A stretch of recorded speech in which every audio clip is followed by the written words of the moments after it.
In our quest for wholeness, there's a delicate dance between the narratives that shape us and the ones we survive. Though we don't often think about it, our past shapes our perspectives, values, beliefs, and aspirations, subtly guiding us towards paths that align with our lived realities. Reflecting on our journey often reveals the hidden threads connecting personal experiences to our calling of service, and unveiling a profound and often unrecognized influence on our personal and professional choices. Sometimes it's the values instilled by loved ones at a young age, or the challenges we've overcome that subconsciously steer us towards serving others. Or perhaps it's the empathy born from personal struggles or witnessing the impact of support on our own lives that moves us to want to help others the way that someone once helped us. There are many things that shape the lens through which we experience the world, ignite our desire to serve others, and instill the persistence we need to keep coming back to do this work day after day. These shaping stories are at the heart of what my guest Shana Hormann and I explore today on this episode of Service Without Sacrifice. We talk about part 1 of my book, Tell Me My Story, Challenging the Narrative of Service Before Self, which is all about the beliefs and experiences that shape who we are and how we show up in the world. Shana brings a wealth of experience and wisdom garnered from over 25 years as an organizational consultant and professor. She's been a mentor to me as I've navigated the world of occupational trauma, and her expertise in organizational trauma, resilience, and the dynamics of leading through adversity really made this such a rich conversation. So to provide some context for our conversation, I'd like to share the opening section of part 1 of the book, which talks about our shaping stories and how they influence our thoughts, actions, and choices. Shaping. The stories that shape us originate outside of ourselves and result in the fears, expectations, hopes, desires, and assumptions that create the lens through which we experience the world and our place in it. This lens influences the stories we create to explain what's happening around us. Often starting in childhood, these shaping stories take root through the values and beliefs passed down from our parents or other caregivers about things like money, work ethic, safety and stability, duty, preserving family reputation, gender roles, culture norms, and the importance of caring for others before ourselves. We're also shaped by the implicit and explicit messages we receive from friends, teachers, neighbors, and religious leaders, as well as in the books we read and the shows we watch. It's often through these encounters and messages that highlight our differences that we experience moments of othering, subtle acts of exclusion, and confusion about who we are or need to be in order to fit in and belong. There are other times when our shaping stories are informed by circumstances and events we're not fully aware of or learn about later, like the trauma experienced by previous generations before we were born.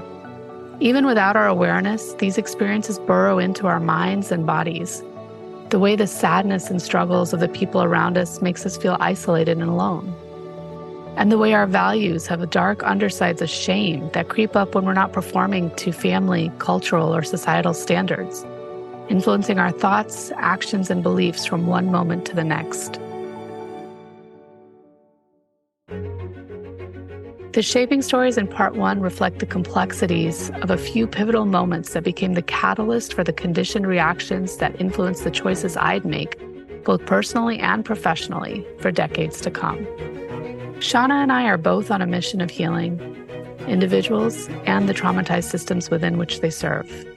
Over the course of our conversation, we consider the concept of brave spaces, the sacred grounds where vulnerability is embraced and courage thrives.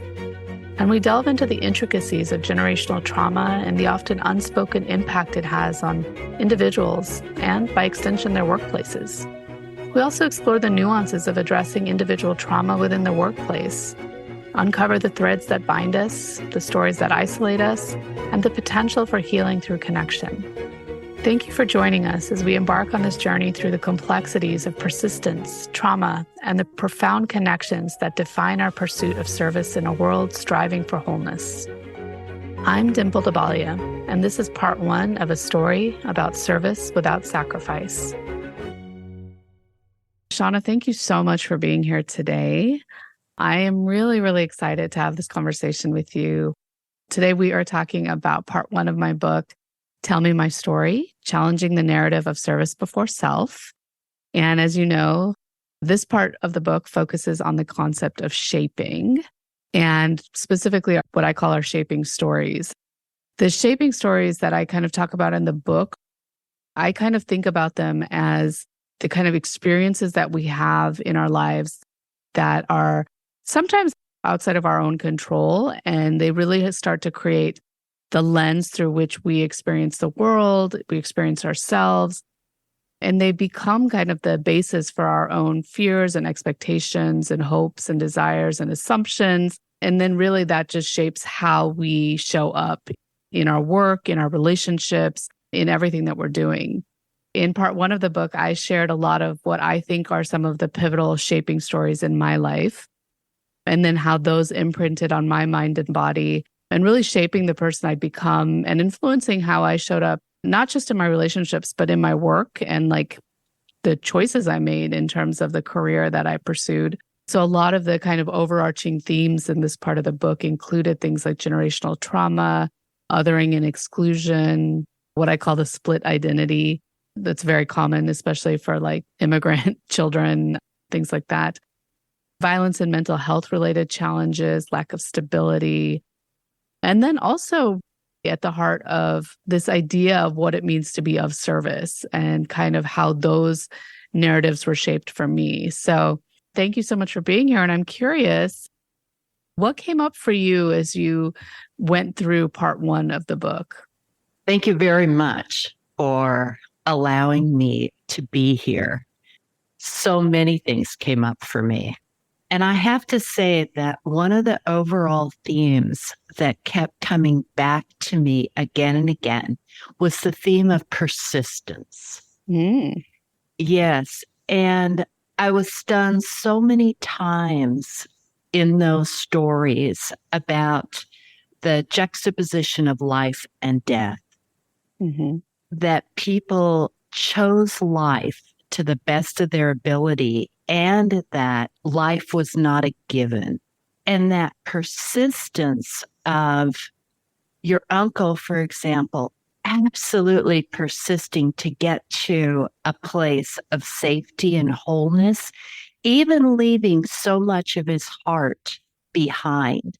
And that then echoed with the story with your mom and dad, of your mom absolutely wanting to get to a place again of safety and wholeness, and again, having to leave part of her heart behind. In the first story with your mother, when she leaves your younger sister, I just felt that tearing, that sort of ripping apart. And my experience of years of working with domestic violence survivors and thrivers is that they often have to leave many times. Each time a decision gets made that goes a little deeper and a little deeper, and there are lessons learned about how to achieve safety. But it's like, that's almost technical, right? How to achieve safety. Yeah. Whereas what's real is, how do I protect my children, myself, be safe, and leave a part of my heart behind? Yeah. So that came up for me again and again. What resonates for you when I say that? First of all, thank you for that insight. I hadn't really thought about it in that way. But when you think about shaping, because shaping and surviving are so closely intertwined, right? Part two of the book is about surviving, and that's basically our survival reactions to the stories, like these shaping stories. What was the term you used about safety? Like you're saying it's the technical term. Safety is the technical part about the planning and what you're doing. Yeah. But the heart, being safe, persisting, and coming into wholeness. Yeah. Well, so that's the interesting thing about kind of shaping for me, is that I think at the end of the day, as human beings, we're craving this feeling of wholeness. You know, that's a lot of what I talk about later in the book, is that we are whole human beings, and trying to compartmentalize ourselves is not a very realistic way of being. And it's what we're asked to do every day in our workplaces, in other parts of our lives. And so in this quest to be whole while also kind of hiding that wholeness, it really impacts how we show up. This idea of how can I be safe and what does it take for me to be safe? What do I need to give up in order to do that? And it's a hard question. To your point about how oftentimes people will go through these patterns over and over, or they'll go through these stories over and over until they're able to make a different choice. I'm curious with even the term persistence, how do you think that shows up through these events that shape us? Where do you think the persistence comes from?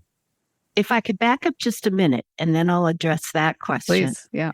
So it occurred to me that while your mother and your uncle could not always find safe spaces, they kept looking for brave spaces, right? Mm-hmm. Yep. And that family was so much a part of that was who they looked to. Then when I think, where does persistence come from? I think about what shapes us right at the beginning, which is family. Yeah. And that the heartbreak of seeing your father descend into mental illness and the heartbreak of his being physically violent, that wasn't your experience right at the beginning. Right. I'm grateful that you got to have safe and brave spaces right at the beginning. Yeah. You got to then see how people responded to that, responded to the changes. Mm-hmm. And that your mother was so cognizant of needing to provide care. And I say that to you because, again, as somebody who comes out of the DV field, sometimes people lose their sense of perception. They lose their sense of how dangerous things are. And right from the beginning of the book, where you talk about your dream, it's really clear that at least all the way through to your subconscious was this awareness of how dangerous the world could be.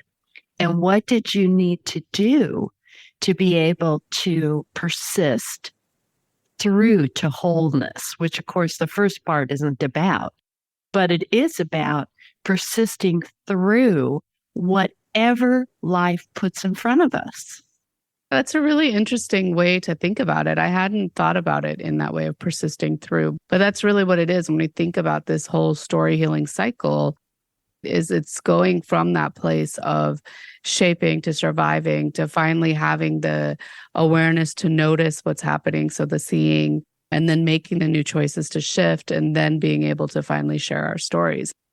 There is a strong current of persistence that runs through that to get us through that whole place. And it's fascinating to me that we moved through this for years, for decades of our lives without even realizing that that's exactly what's happening.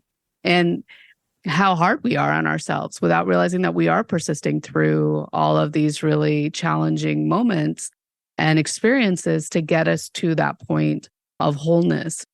And not just of wholeness, because again, we are whole to begin with, but being able to feel and acknowledge that we are whole and what that means in our day-to-day lives.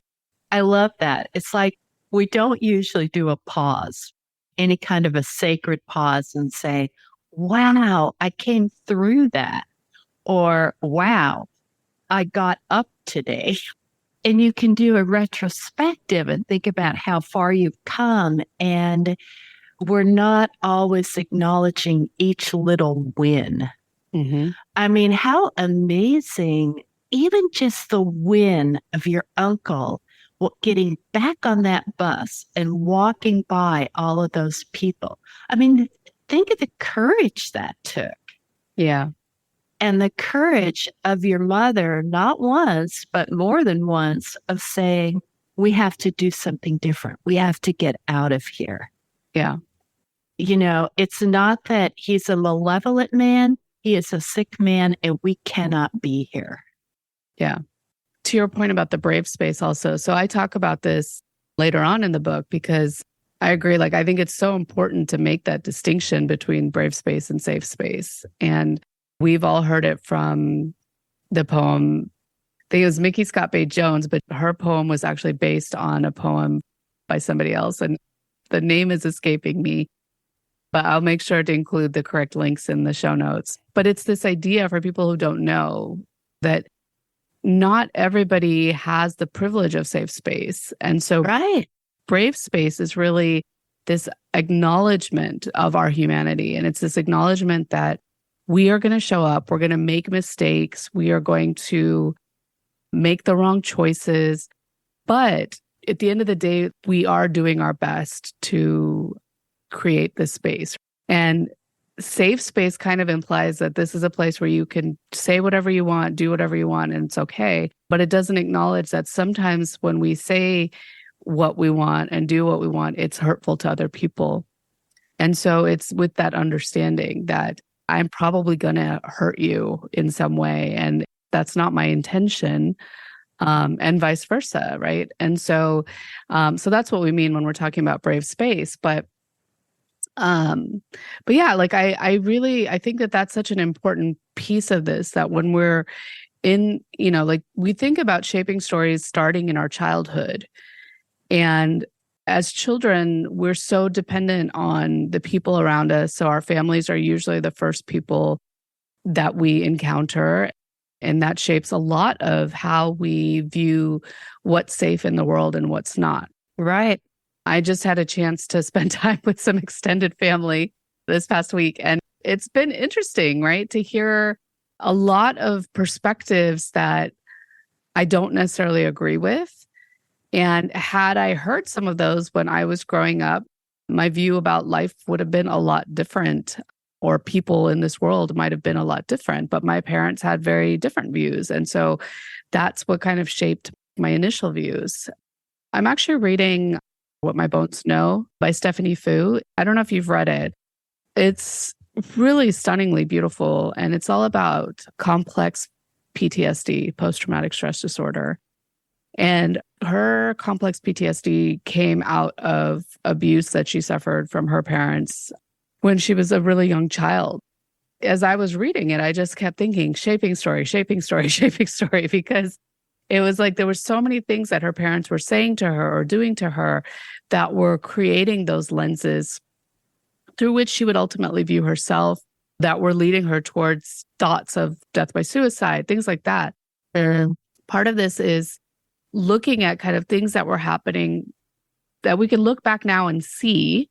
But the other part of this that I think is interesting is looking back at the things we don't see. Like the generational trauma piece, I think is really interesting. And there's so much more happening with that now in terms of like epigenetics and things like that. Right.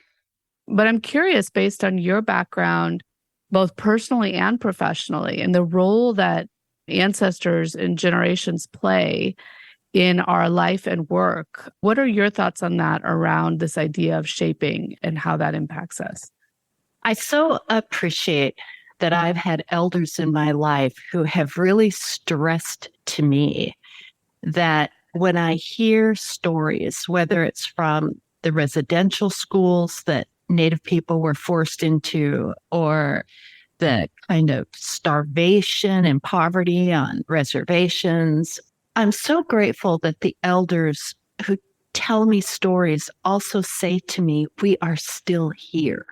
I mean, I'm back to persistence. I'm back to the comment that we're the wildest dream of our ancestors, and that our ancestors survived however they had to, and that we, who were 7 generations out, were already in them. I love that, in the bones, in the bone marrow, in the womb.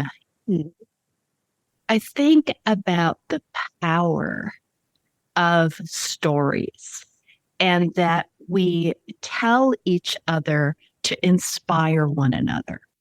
For example, I love that you included the story where people are putting down newspaper and you're sitting on the ground and it's like a picnic and you're getting to eat your own foods and you're with people who share some of your experiences and spiritual belief and food choice. And I think about that when I'm at powwow or I'm in ceremony or the canoe journey in the Pacific Northwest, just how amazing it is to see the power and the stories that we're sharing now with the younger people. And I think about them reading your book and getting to understand that bad things happen, really bad things happen to really good people.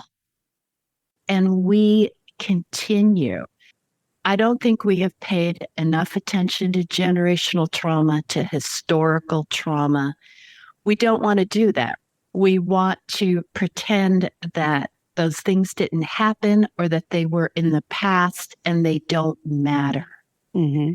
As though going back to our grandparents or even going back one generation, as though that doesn't impact us. Of course it does. Yeah.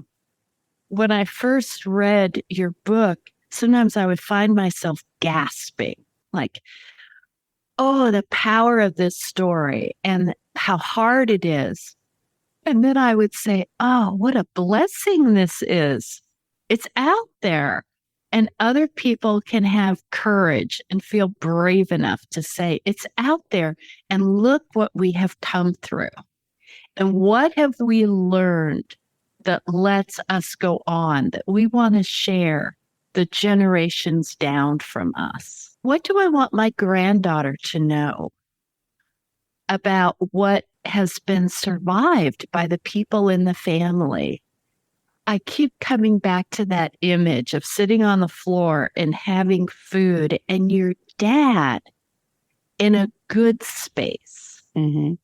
Yeah. Being able to hold that memory. I mean, one of the things you could have done is you could have never presented him in a good space. That's true. And that's not what you did. Yeah. You presented the strength and you presented his descent. And I love that. That again is presenting that persistence and the modeling. We don't know what life's going to send us, but we do know that life is there. And how can we meet it? How can we meet it? And you've met it with your book as one place. Thank you.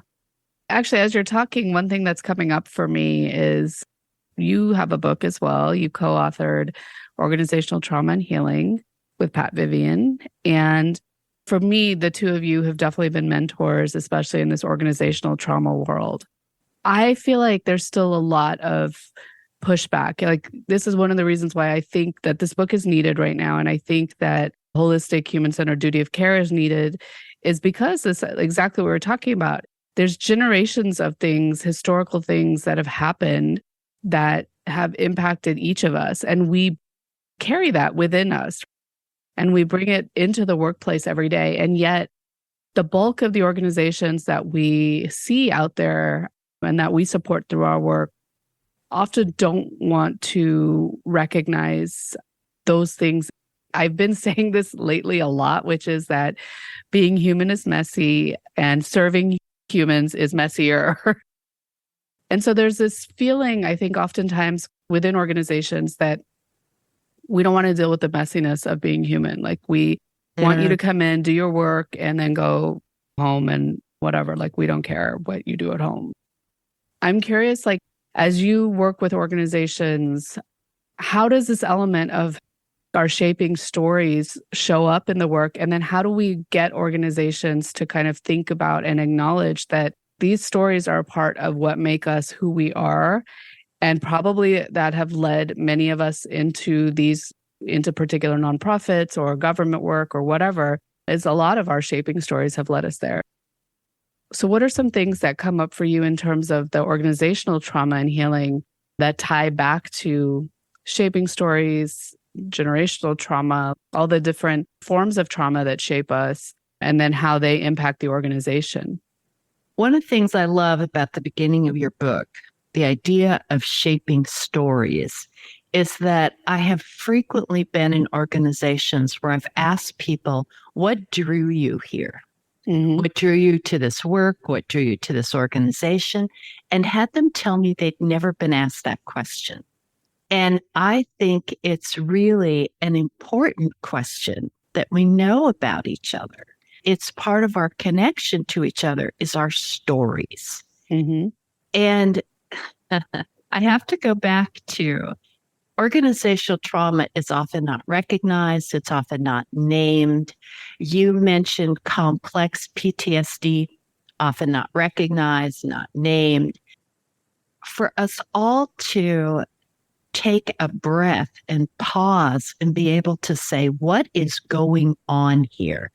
And you can think about it at levels, individual, interpersonal, group, organizational, larger, or you can think about it in rings with PTSD in the center, and then people who hear those stories, secondary trauma or vicarious trauma, and then org trauma and community and historical. Because what happens is we keep treating one another almost like we're mannequins, almost like there's nothing there except what I can see with my eyes in a really cursory glance. Mm-hmm. And there's so much there. We're not brave, we're afraid. So rather than asking you, what brought you here or what's your story? Who are your people? We say, what project are you working on? What kind of deadline do you have? What's your next assignment? It's that kind of thing. And that doesn't actually connect us. And trauma disconnects us. Trauma fractures us. Trauma isolates us. So the more we can do to connect with one another, we heal. Yeah. And we know that we heal in relationship. And going back to your mom, I think it's profound that what she recognized was that she was not able to do the healing for your father. Mm-hmm. Right? Yeah. And that would be something that just given socialization would be laid on her. Well, why can't you make him better? Or why don't you love him more? Mm-hmm. And she could recognize that that was not going to happen, that what was happening there was not in her control, how sad and painful that had to be, and that what was in her control was to take care of you and your sister. Yeah, it's a really good point. And this idea of connection, we talk about this a lot, that as human beings, we're hardwired for connection and belonging. And this idea of a lot of our judgment or our perceived judgment is internal, like it comes from the stories we tell ourselves. And we end up creating the walls between ourselves and our colleagues or others, especially because with trauma, to your point, the reason it's isolating is because there's so much shame associated with it, right? And that's why we talk about naming things and talking about things, because the more that we can name them and speak them, they start to lose their power and the associated shame. But when I talk to leaders in a lot of organizations, a lot of times the pushback is we come to work and we don't have time. Like, this is not therapy. This is not the place to like share your whole life story. And I wouldn't want my colleagues to know, blah, blah, blah. And that's one of the things that I've really been thinking about is why this is important enough. What I try to think about is, number one, it shouldn't be therapy because workplaces are not set up to be therapy zones or whatever. And most workplaces, we're not talking about therapy, but we're talking about, to your point, how do we share stories to be able to foster that sense of connection and trust that we need to create that psychological safety, to create those brave spaces where people can show up and actually fosters innovation, which fosters all the things that we want to see in a workplace. And what I think a lot of leaders and organizations don't realize is that when we just ask people to push through and ignore, again, the messy human side of things, we're cutting off entire channels that could potentially lead to greater creativity or of ways of making the work better, because people are now contending with, how do I hide my story? How do I hide myself? How do I do all this? Which to me kind of takes away from the brain power and other energy that could be used for other things. So this is the piece I think that's hard in the work that we do, is helping people understand why it's important to talk about, again, not like your worst trauma, but why it's important to reflect on the things that have shaped our perspectives in the workplace. Because I've said this before too, that people talk about, oh, the systems are broken, but our systems are not broken. They are doing exactly what they were designed to do. And so when you think about how my shaping story has influenced me and my perspectives, and now I'm on this team that's creating a system for this organization, of course it's going to be influenced by that. This is why, like, we need to pause and create opportunities to have those conversations and understand, why is it that our system operates this way and excludes this group of people, or makes them feel less than, or doesn't value health and well-being, or whatever it is. And especially in these organizations where it's a protection-based mission, whether it's humans, animals, whatever, why isn't that getting extended, that sense of protection being extended to the workforce? What your comments remind me of is how much fear there is in systems. That if we talk about things, maybe we'll bring them into being, or we will exaggerate them or exacerbate them. And I think that when people are really anxious and they talk about anything, I mean, they don't even have to be talking about trauma. If they're just really anxious, they will add anxiety to whatever system they're in. Mm-hmm. And so there isn't always the realization, again, that you could take a step back and take a breath and really use your good thinking to look at what is next. I remember being at a tribal college when we lost one of our team members. Sudden death. It was so difficult.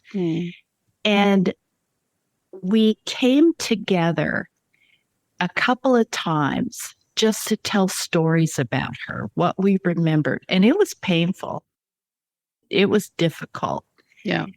And the folks there, the staff at the college, decided that a way to remember her and to heal was to set up a table in her honor. It was kind of back out of the way and had a picture of her and had sacred cedar and sacred sage. And I had some of her favorite food. And it was so lovely that they were attuned to ritual and they were attuned to action. Mm-hmm. It's not just about talking about these things. It's about, we're constantly moving through. We are doing the work. We don't want to talk about that. We don't want to talk about that. We don't want to talk about that. We're only going to talk about work, especially in organizations that are so strongly mission driven. The work is hard. And if we don't talk about what brings us there and what the impact of the work is on us, we make the work harder. Yes. Yes. That's the thing. We could be making this actually more humane. And instead, we make it harder on each other. Yeah. And to build on that, when we choose not to acknowledge the challenges in the work or the impact that it has on staff, that those now become new shaping stories. Right. So the cycle just like continues to build on itself. So for example, in my previous workplace, we had an entire division that was just shut down literally overnight, really, really high up in the organization. They made these decisions with zero transparency and then showed up, had a call with this entire group and basically said, hey, we're shutting this down. We had a lot of people overseas, things like that. And it was like, yeah, we're shutting everything down. You'll be back in this much time. It was so harmful the way that it was done. And it left everybody kind of reeling and in shock. But that was bad enough. There was no discussion of it. There was no discussion of, hey, this happened. We know it's bad. How can we support you? What are you feeling? What's going on?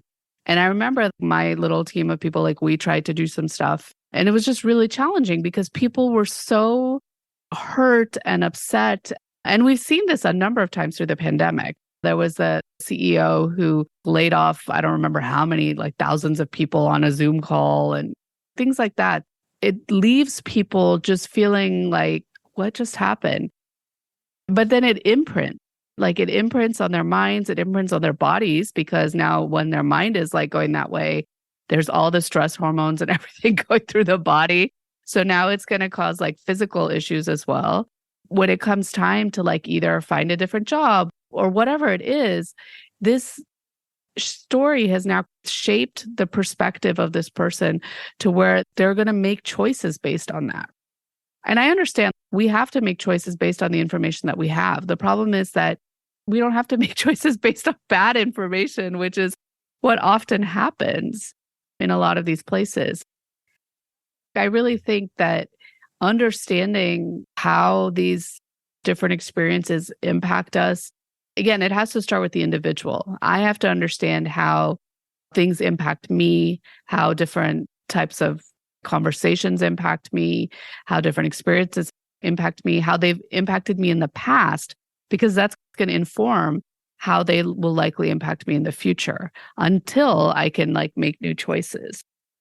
To your point about asking the question, what brought you here, is so important, because I think having an understanding of what has shaped us, what has guided us to get to this point will help to determine how we kind of move forward through things.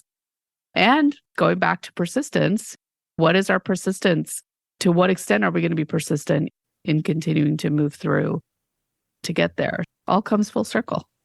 It does come full circle. And the other word that comes to me is appreciation. Say more. What do you appreciate about being here now? There were stories and there was a drive that brought you to writing the book.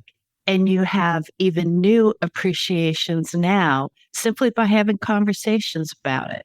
Well, the same thing I think is true for people at work. All right, you came here because of this.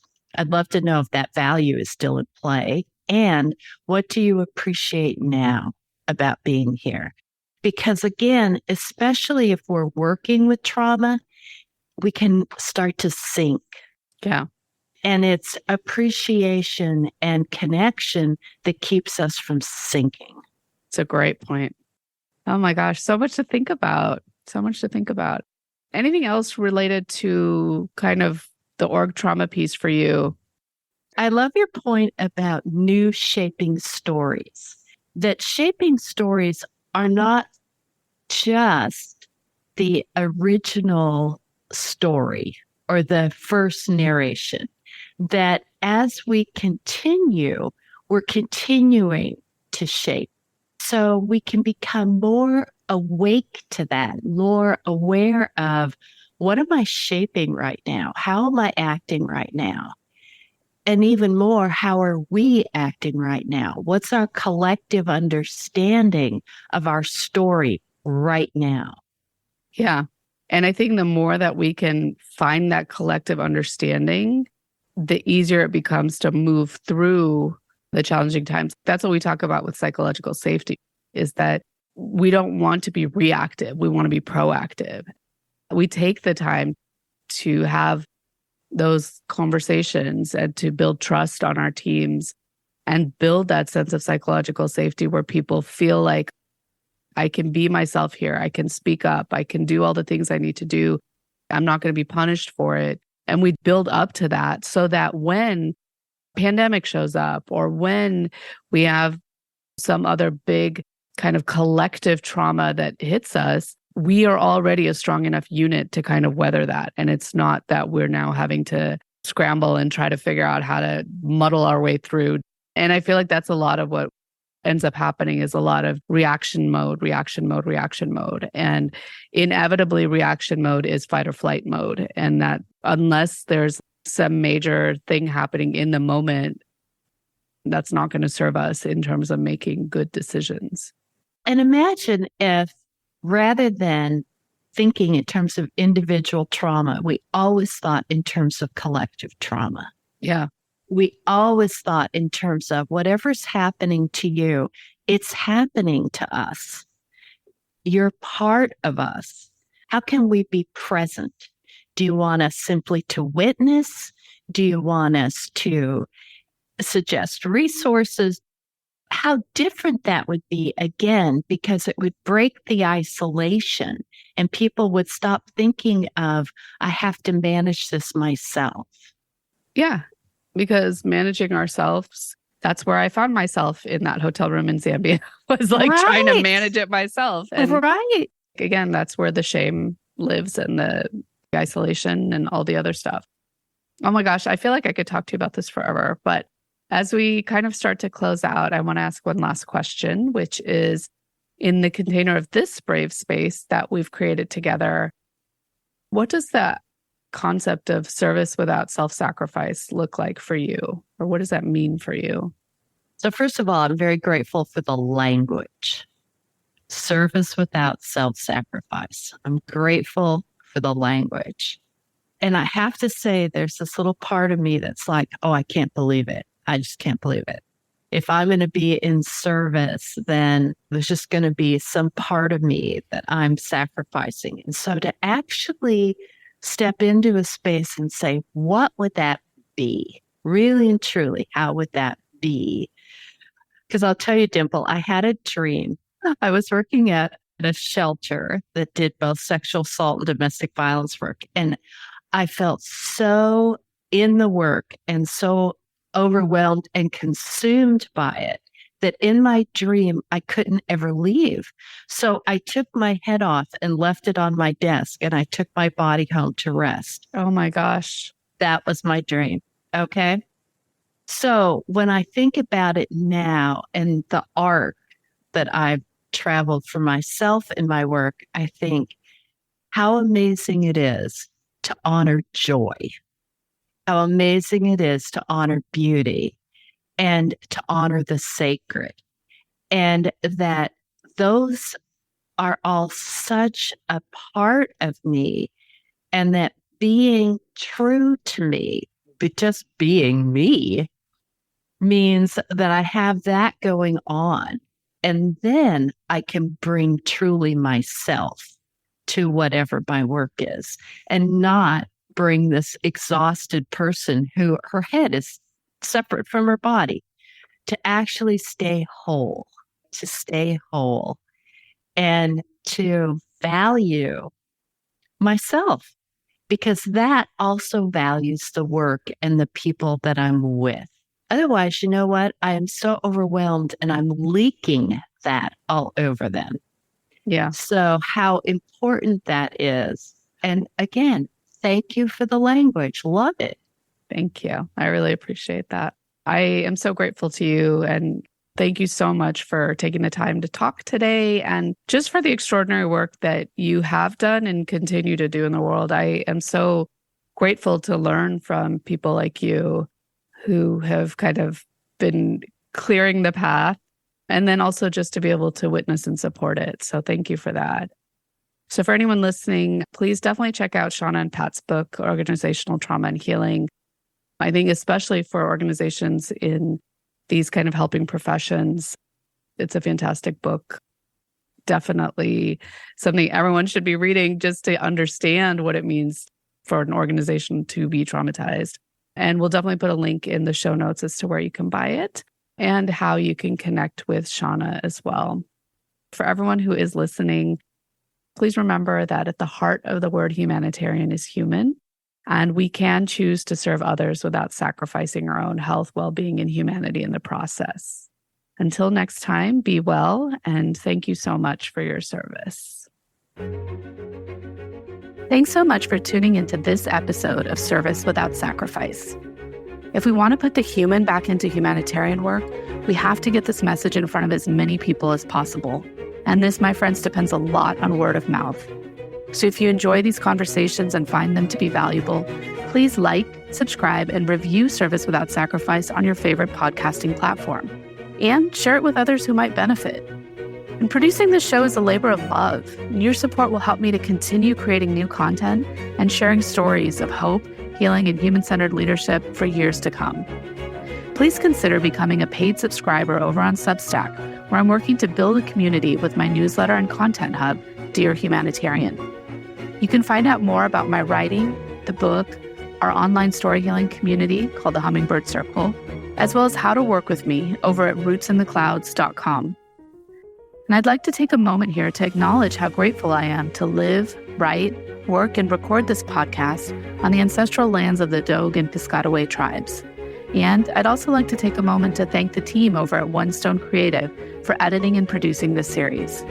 And finally, I'd like to thank you so much for your support, and most of all, thank you for your service.